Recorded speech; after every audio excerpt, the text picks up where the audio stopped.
Today on the Dr. Joe Show, I'll be exposing the cover-up on late-term abortion in Australia that has been so successful that literally no one knows the brutal truth. Hi everybody, my name is Joanna Howe. I'm a professor of law, Rhodes Scholar from Oxford, and it's literally taken me almost a decade to uncover the data I'm going to share with you today. What you're going to see is going to blow your mind, and that's today on the Dr. Joe Show. So in Australia, abortion up to birth is legal, but nobody knows about it because of the extent of the cover-up. This was exposed very recently when Monica Smith from Reignite Democracy took to the streets of Queensland and asked people, she had with her a 34-week-old pregnant woman, and she asked people, would it be legal for this woman to access an abortion and therefore kill her baby at 34 weeks under Queensland law? Let's take a look at some of the responses she got. I'm joined today by Heather, who is 34 weeks pregnant, and we are in Brisbane CBD, and we're going to be asking people if they think it's legal for Heather to have an abortion here in Queensland. So let's see how we go. Do you think it's legal in Queensland for her to have an abortion? No, I'm doubtful. Oh my goodness. How many weeks pregnant? No, 34 weeks. No, 34 weeks, no. No way. No. Maybe not. I'd say no. At 34? No, I don't think so. No, probably too far along. She can. Abortion is legal up till birth, so even 38 weeks, 40 weeks. You're about to push out the baby. It's a bit late. Not at that stage, No. I think. No. Well, she can. She can. It's appalling, isn't it? Well, actually, it is legal to have an abortion up until birth. We just concluded our interviews, and the most shocking thing for me was that not one of them knew that it was legal to have abortions in Queensland and all over Australia right up until birth. So not a single person that Monica spoke to was aware that you could kill a baby at 34 weeks and even later under Queensland law. They were universally shocked, and she spoke to, it looked like at least 10 to 20 people that day on the streets of Queensland. So that is quite enlightening, isn't it? Because the fact that there's such a low level of awareness is quite interesting, and it gets you thinking, well, why is there such a low level of awareness? What's going on? Who's covering this up? Why is there this interest in not telling us about what's going on? So I clipped Monica's video and posted it to my Instagram, and it got such a strong reaction there too. And I wanted to share with you some of the comments because I've been now posting on social media for 2.5 years on the topic of abortion up to birth. That's actually the reason I started speaking out about abortion. I'd had a pretty cushy life, a good academic career, happy, with my children and my friendship circle, not done anything particularly controversial. But in 2021, South Australia legislated abortion up to birth, and that was the catalyst for me because I felt that's the state I live in, and if I don't speak up about abortion up to birth, the fact that we can kill babies right up until birth for any reason, then I'm just allowing the greatest injustice of our time to exist. And, as a mother, as a law professor, as someone who's spent her career researching and advocating for justice for working people, it felt like I just had to do it. So I have been doing it. But, almost every day or every second day, I will get a comment a little bit like this one that I'm going to read to you now. Last data I read, less than 1% of abortions are late-stage abortions, and it seems to happen almost entirely because there are severe abnormalities or the mother is at risk of dying. The study I saw about Queensland specifically said that they don't come to light until quite late, or they were aware of the abnormality. I think she means they weren't aware of the abnormality. But the extent wasn't certain until the fetus developed further.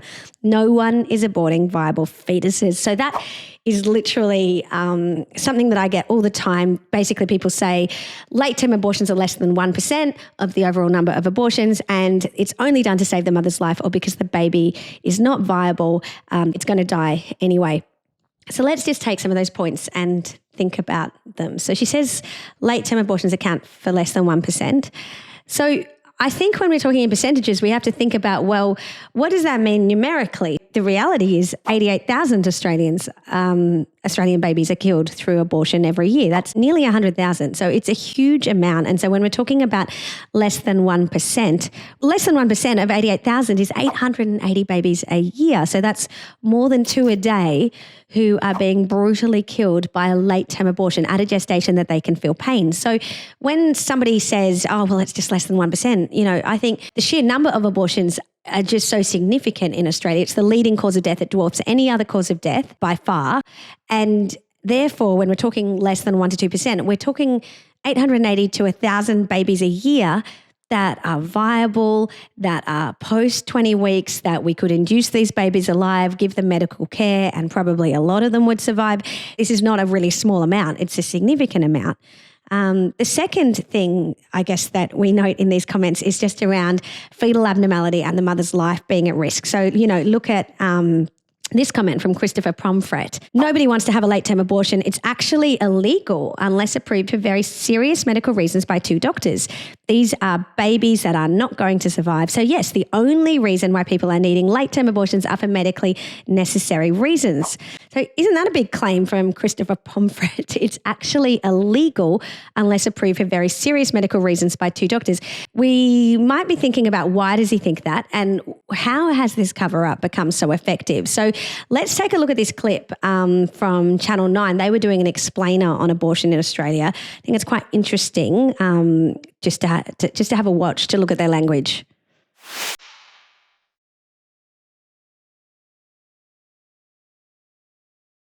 1 in 3 women in Australia will have an abortion in their lifetime, and 92% of those procedures will occur in the first 14 weeks of the pregnancy.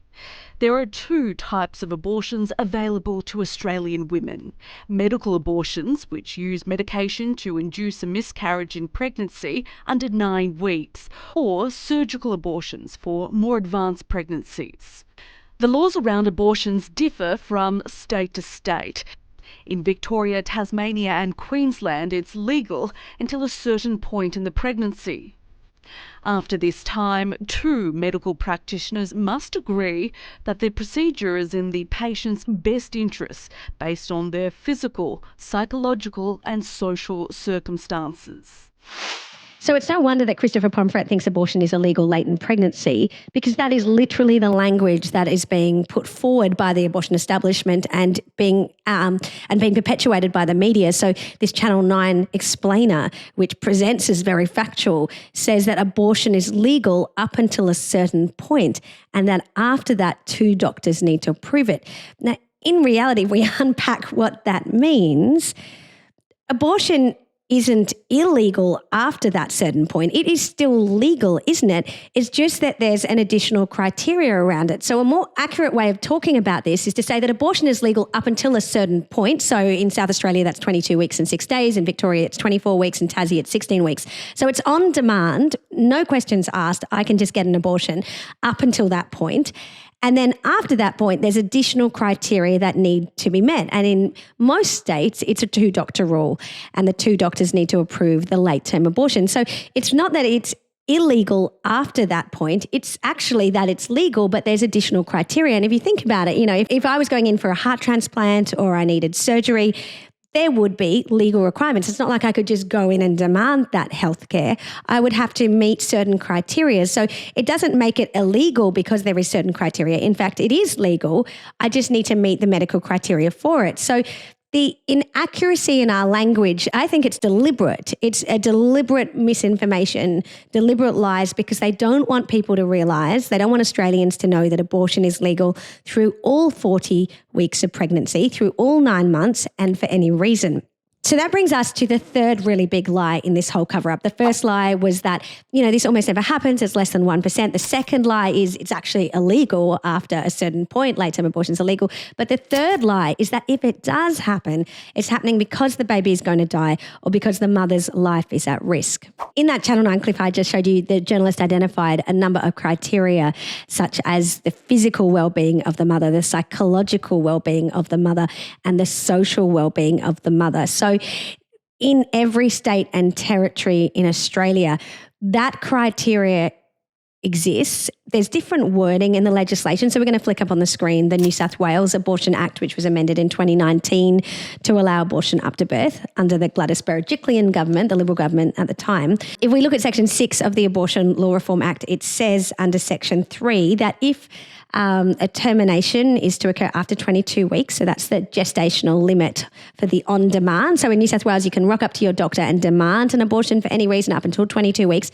After 22 weeks, Section 6 kicks in, and there's a bit of additional criteria. And it says, in considering whether a termination should be performed on a person under this section, a specialist medical practitioner must consider A, all relevant medical circumstances, B, the person's current and future, physical, psychological, and social circumstances, and C, the professional standards and guidelines that apply. So 6.3b, the person's current and future psychological, social, and physical circumstances. So it's difficult to think of a reason that doesn't get encompassed by that. I lost my job. I no longer have anywhere to live. My partner broke up with me. I am really struggling with my kids right now. I've got 3 kids already at home and I'm really struggling to look after them. Any of these reasons could be enough. My husband is putting pressure on me to have this abortion. He doesn't want us to have any more kids. We've already got 3 girls. We've just found out the baby's going to be a girl at the 20-week scan.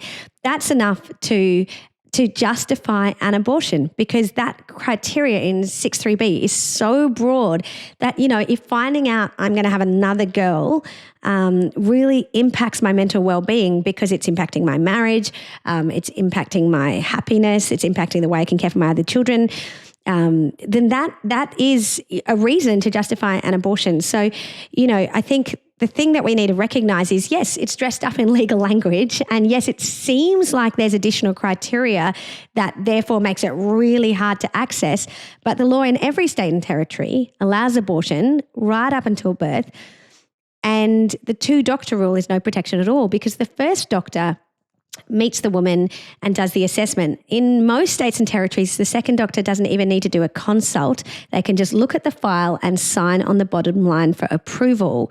It's a tick the box exercise.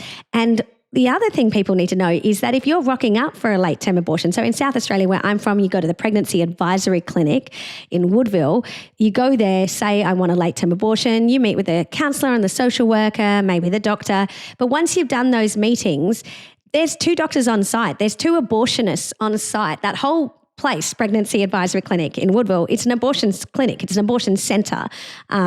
They are passionately pro-abortion. And so you don't need to shop around for your second doctor.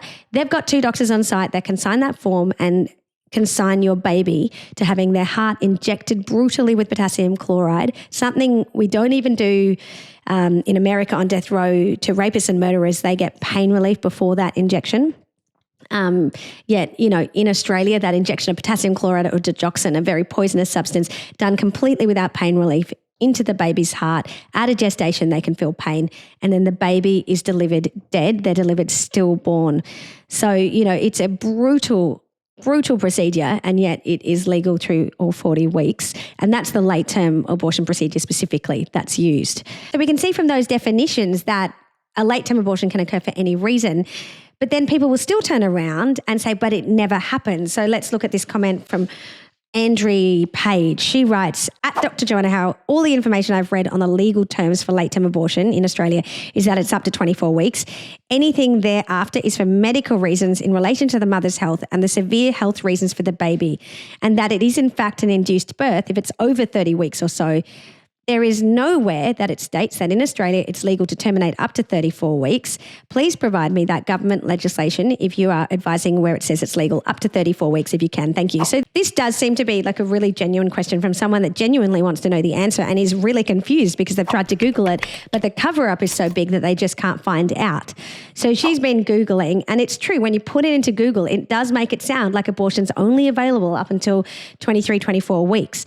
But Andrea Page, what you need to know is that in the states which release the data on the reason for abortion, so not every state even releases this data, that's the extent of the cover-up, but through honestly years and years of work, I've combed through government reports, questions on notice, I've looked at all of the sources that I can find, and I'm going to share with you now what we have. So in South Australia and Victoria, they record the reason for abortion, for late-term abortion, and that's what I'm going to use. If I just pull up the report from 2020. So in 2020, what we can see is that there were 124 babies who were perfectly healthy. So the maternal condition, this is a termination for a psychosocial indication. So there's nothing wrong with the baby. The baby's perfectly healthy. The mother is perfectly physically healthy. There's nothing wrong with the mother's physical health. So this is not needed to save her life. And psychosocial, that means there's something going on in her mental health or her social well-being that means she feels like she needs to kill her child. And so between 20 and 27 weeks, there were 124 perfectly healthy babies killed in Victoria in 2020.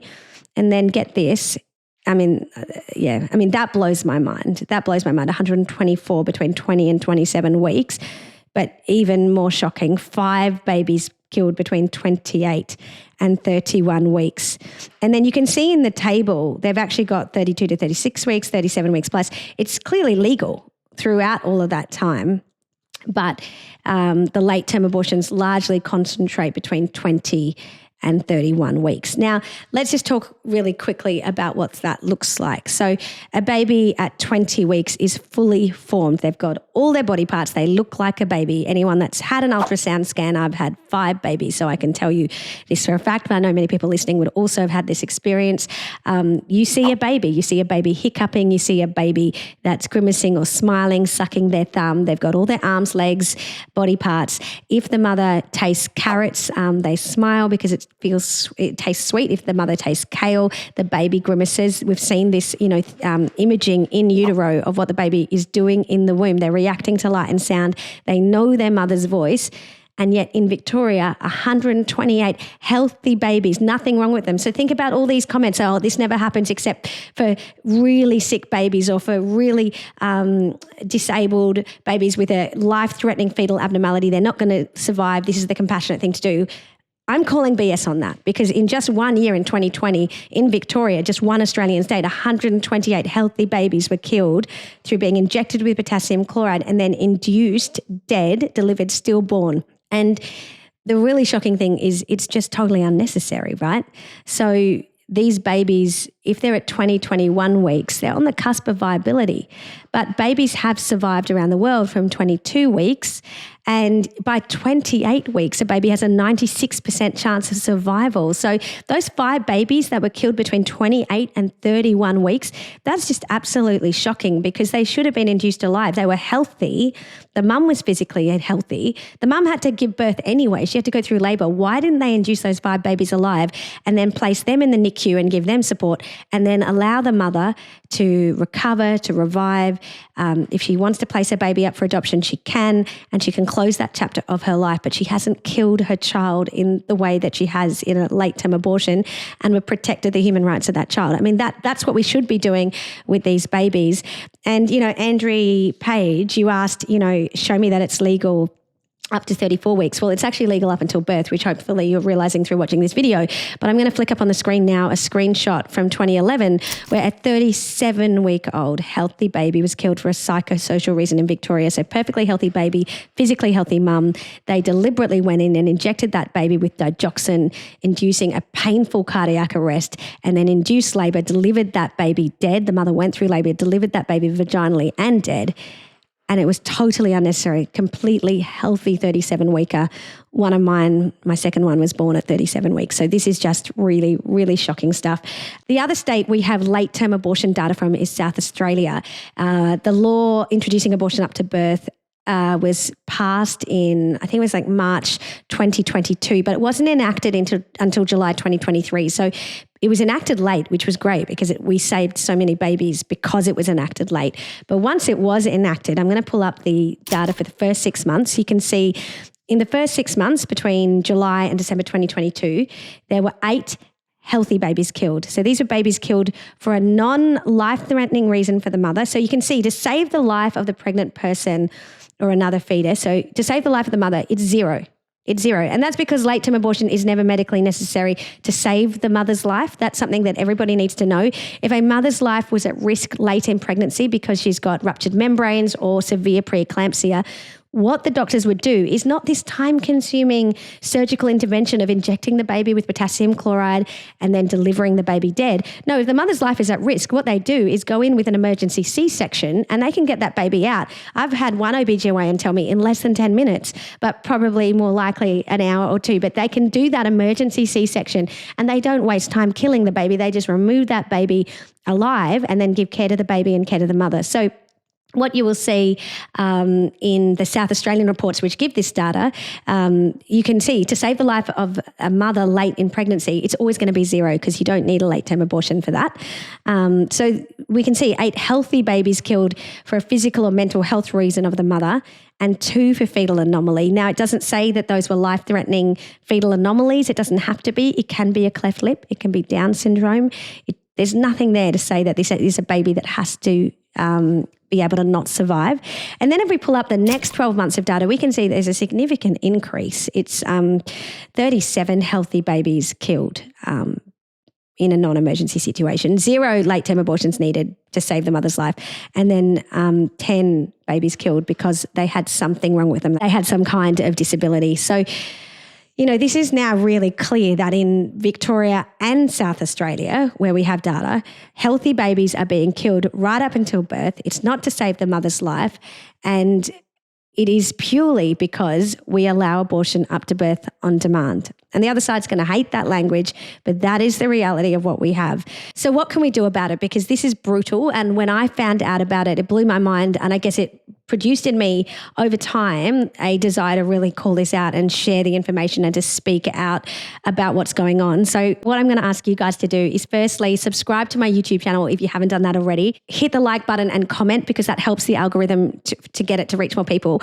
Share the video with people, but most importantly, speak to your friends and family about this issue because I had my opinion changed on abortion because somebody spoke to me about it. I used to be pro-choice and you can change people's minds too. The other thing you can do is write letters to federal and state politicians, health ministers in those states and your local MP. Tell them what you know about abortion up to birth, the fact that it's legal in every state and territory, and demand that they do something to protect the human rights of these children. Thank you and see you next time.